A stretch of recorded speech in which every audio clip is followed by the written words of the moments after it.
Hello everyone, my name is Akash Gupta. I'm a sales and communication coach. I would like to welcome you all on my YouTube channel Akash Gupta. आज की इस video के अंदर बहुत ही amazing, बहुत ही powerful इंसान की बात करने वाला हूं, जोसेफ सैमुअल, जिनके बारे में सुन के आपके 100% रोंगटे खड़े होने वाले हैं एंड सेल्स एंड मार्केटिंग की दुनिया को देखने का आपका नजरिया बदलने वाला है। जोसेफ सैमुअल एक ऐसे इंसान रहे जिनको greatest salesman in the world की वजह से गिनीज वर्ल्ड रिकॉर्ड से नवाजा गया। जोसेफ सैमुअल एक ऐसे इंसान रहे जिन्होंने बिना किसी टेक्नोलॉजी, बिना यूट्यूब, बिना इंस्टाग्राम चैनल की मदद से सेल्स एंड मार्केटिंग की दुनिया में ऐसे रिकॉर्ड सेट किए, ऐसी आंधी लाई, ऐसे तूफान लाए जिनको आज के समय में भी तोड़ना नेक्स्ट टू इम्पॉसिबल है लोगों के लिए। जोसेफ सैमुअल एक ऐसे इंसान रहे जिनसे अगर लोगों को सामान खरीदना होता था तो सबसे पहले जोसेफ से अपॉइंटमेंट लेना होता था, तब जाके जोसेफ उनको सामान बेचते थे। बिना अपॉइंटमेंट के तो जोसेफ सामान भी नहीं बेचते थे। तो अगर आप सीखना चाहते हो कि जोसेफ ने अपनी लाइफ में ऐसा क्या इंप्लीमेंट किया था कि लोग उनसे अपॉइंटमेंट लेके सामान खरीदने आते थे, अगर आज के टाइम पे मैं आपकी या मेरी बात करूं तो हम लोग सोच के भी बिलीव नहीं कर सकते हैं कि लोग अपॉइंटमेंट लेके भी सामान खरीद सकते हैं क्या। हाँ, लोगों ने जोसेफ से अपॉइंटमेंट लेके सामान खरीदा है। तो इस वीडियो के अंदर जोसेफ की लाइफ से अमेजिंग लर्निंग्स देने वाला हूं सेल्स एंड मार्केटिंग के लिए, जो आपकी सेल्स एंड मार्केटिंग को ग्रो करने में बहुत ज्यादा आपकी हेल्प करने वाली है। तो इस पूरी वीडियो को जरूर देखना, क्योंकि बहुत ही ज्यादा पावरफुल प्रैक्टिकल स्ट्रेटेजीज जोसेफ की लाइफ से आज मैं आप लोगों के लिए लेकर आया हूं, जो आपकी बहुत ज्यादा हेल्प करने वाली है सेल्स एंड मार्केटिंग के लिए। सबसे पहले बात करते हैं जोसेफ के अर्ली लाइफ की। जोसेफ का जन्म कोई बहुत ही अमीर फैमिली से नहीं हुआ था। जोसेफ किसी बिजनेस फैमिली से बिलोंग नहीं करते थे। जोसेफ एक पुअर फैमिली से बिलोंग करते थे। बहुत ही कम उम्र में उन्होंने काम करना शुरू कर दिया था और अपने करियर की शुरुआत उन्होंने लोगों के लिए जूते साफ करने से करी थी और अपनी पढ़ाई को भी फैमिली प्रॉब्लम की वजह से उनको बीच में छोड़ना पड़ा था। उसके बाद लोगों के लिए उन्होंने न्यूज़पेपर सेल आउट करना शुरू करा, बर्तन साफ करना शुरू करा, डिलीवरी बॉय की तरह भी जोसेफ ने काम किया। उसके बाद में उन्होंने 35 साल की उम्र में डेट्रॉइट कार डीलरशिप के पास जाके अपनी पहली जॉब की रिक्वेस्ट की और वो जॉब उन्हें मिल भी गई। पहली जॉब की रिक्वेस्ट करने के बाद उन्होंने पहले ही दिन डेट्रॉइट कार डीलरशिप के लिए अपनी पहली कार बेच दी और करते करते 1-2 महीने के अंदर जो उनके पुराने एम्प्लॉयज थे उनसे भी जोसेफ आगे निकलने लगे। जब वो उनसे आगे निकलने लगे तो होता है ना यार, जब आप किसी पुराने पर्सन से बहुत ही कम समय में आगे निकलने लगो तो पुराने लोगों की एक यूनिटी बन जाती है। तो उसी तरीके से डेट्रॉइट कार डीलरशिप में भी पुराने लोगों की एक यूनिटी बनी और सबने मिलकर जोसेफ की कंप्लेन करके उनको उस जॉब से फायर करवा दिया। तो इस प्रकार जोसेफ को अपनी पहली जॉब खोनी पड़ी। उसके बाद में जोसेफ गए दूसरी जॉब के लिए, जो कि चेवरोलेट में थी, और चेवरोलेट में उन्होंने 15 साल काम किया। कितने साल काम किया?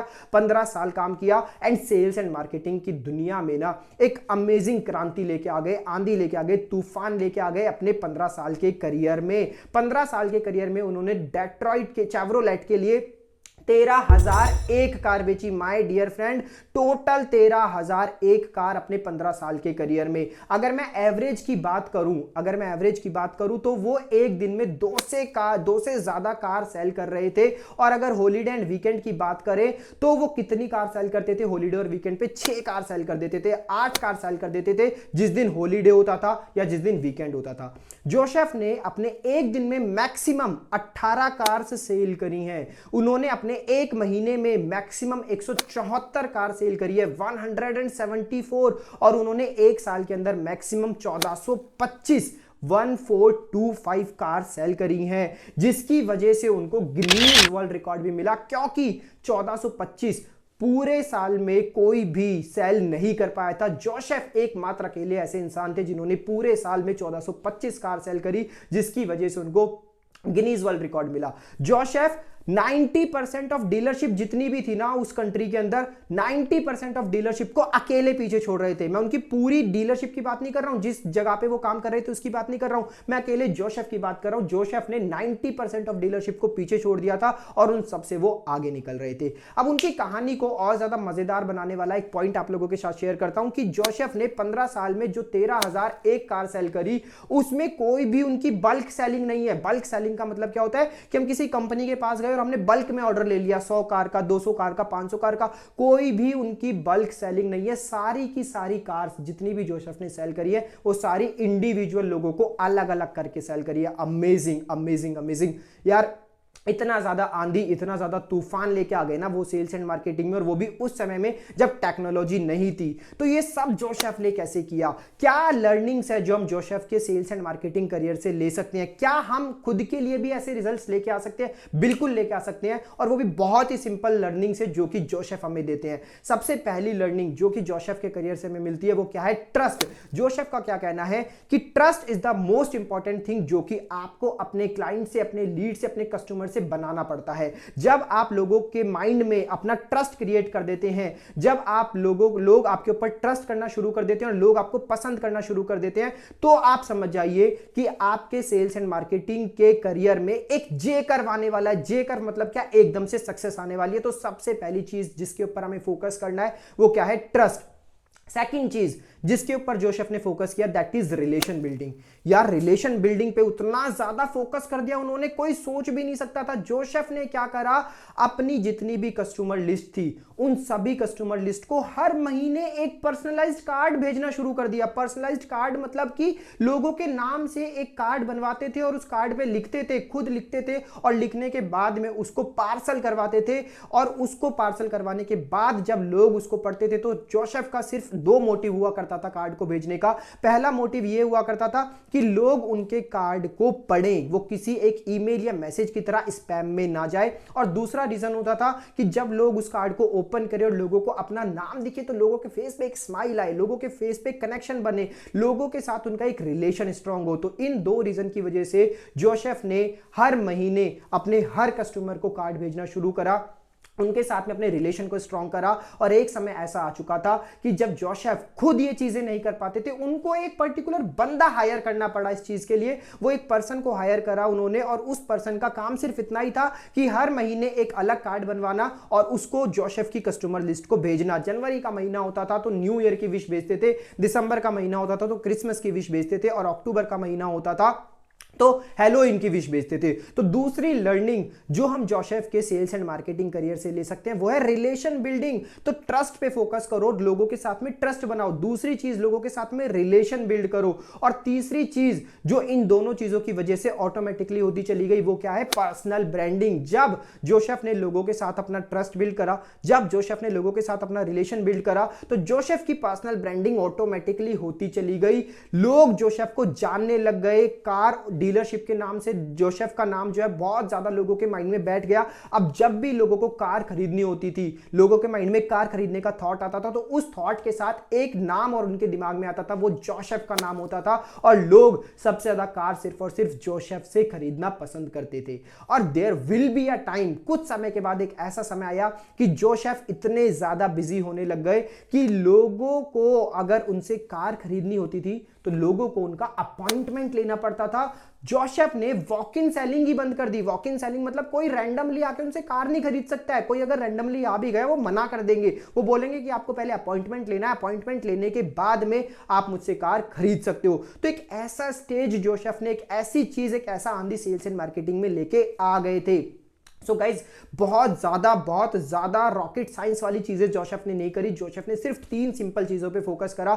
लोगों के साथ ट्रस्ट बिल्ड करा, लोगों के साथ में रिलेशन बिल्ड करा, पर्सनलाइज्ड मैसेज उनको भेजे, और लोगों के साथ में पर्सनल ब्रांड क्रिएट करी। पर्सनल ब्रांडिंग की वजह से सबसे पहला नाम जो लोगों के माइंड में आता था वो जोसेफ होता था, और जिसकी वजह से लोग अपॉइंटमेंट लेके भी उनसे सामान खरीदने आते थे। आज के टाइम पे अगर मैं आपकी या मेरी बात करूं तो हम लोग इस चीज पे भरोसा भी नहीं कर सकते कि यार कोई अपॉइंटमेंट लेके भी सामान खरीद सकता है, कोई अपॉइंटमेंट के भी मेरे पास आएगा। हमारे पास तो इतनी मेहनत करने के बाद भी लोग नहीं आते। क्यों? क्योंकि हम शायद इन 3 चीजों में लैग कर रहे हैं। हम लोगों के ऊपर अपना ट्रस्ट नहीं बना रहे हैं, हम लोगों के साथ एक स्ट्रांग रिलेशन बिल्डिंग पे फोकस नहीं कर रहे हैं, और हम अपनी पर्सनल ब्रांडिंग को पावरफुल नहीं बना रहे हैं। And this is the main reason कि लोग हमारे साथ सामान क्यों नहीं खरीद रहे हैं, इतने ज्यादा एफर्ट करने के बाद भी, इतनी ज्यादा मेहनत करने के बाद भी। अगर आगे की बात करूं तो अभी रिसेंटली जोसेफ का देहांत हुआ है 2019 फरवरी के महीने में, मतलब आज से 3 साल पहले।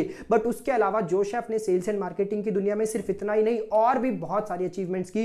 लेटर ऑन जोसेफ एक ऑथर बने, एक मोटिवेशनल स्पीकर बने, और डेट्रॉइट जैसी कंपनी में और एचपी जैसी बड़ी कंपनी में उन्होंने ट्रेनिंग्स देना शुरू करा। जोसेफ ने अपनी 5 बुक्स भी पब्लिश करी, जिनमें से उनकी सबसे फेमस जो बुक रही है how to sell sell anything to anybody. इसके अलावा भी उन्होंने 4 बुक्स अपने करियर में लिखी हैं जो कि सारी की सारी सेल्स के ऊपर है। अमेजिंग बुक्स हैं, आप चाहो तो अमेजॉन पे जाके जोसेफ की बुक्स को खरीद सकते हो। और जोसेफ के बारे में और पढ़ना चाहो तो विकिपीडिया पे बहुत इंफॉर्मेशन है जोसेफ के बारे में, वहां पे जाके भी आप जोसेफ के लिए बारे में बहुत ही सारी इंफॉर्मेशन पढ़ सकते हो। तो गाइज यहां से हमारे लिए क्या इंपॉर्टेंट टेक अवेज है, हमारे लिए सबसे पहला इंपॉर्टेंट टेक अवे लोगों के साथ ट्रस्ट बनाना है। दूसरा इंपॉर्टेंट टेक अवे लोगों के साथ रिलेशन बिल्डिंग स्ट्रॉन्ग करनी है। तीसरा इंपॉर्टेंट टेक अवे अपनी पर्सनल ब्रांडिंग को स्ट्रॉन्ग करना है। और चौथा टेक अवे क्या है, लोगों के साथ बहुत ही नाइस तरीके से, बहुत ही अच्छे तरीके से बिहेव करना है। अगर आप लोगों के साथ नाइस अच्छे तरीके से बिहेव करने शुरू कर दोगे तो लोग आपको पसंद करना शुरू कर देंगे, लोग आपके प्रोडक्ट को, आपकी सर्विस को पसंद करना शुरू कर देंगे।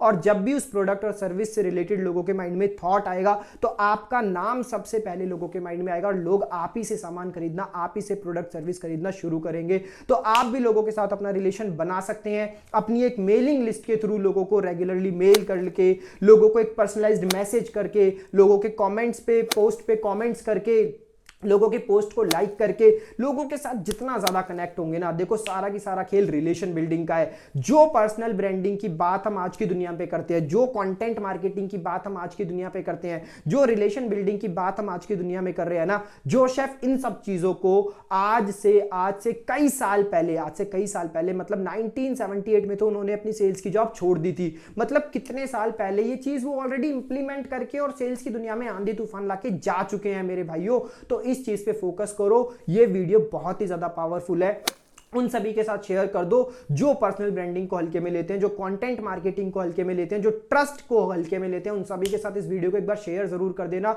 और अपने दोस्त और फैमिली मेंबर्स के साथ में जो कि सेल्स एंड मार्केटिंग के प्रोफेशन में है, उन सभी के साथ इस वीडियो को शेयर जरूर कर देना। और अगर आपको ये वीडियो अच्छी लगी हो तो कॉमेंट में एक रिप्लाई, एक फीडबैक जरूर छोड़ के जाना कि आपने जोसेफ से क्या क्या लर्निंग्स ली और कौन कौन सी लर्निंग्स आप अपनी लाइफ में इंप्लीमेंट करने वाले हो।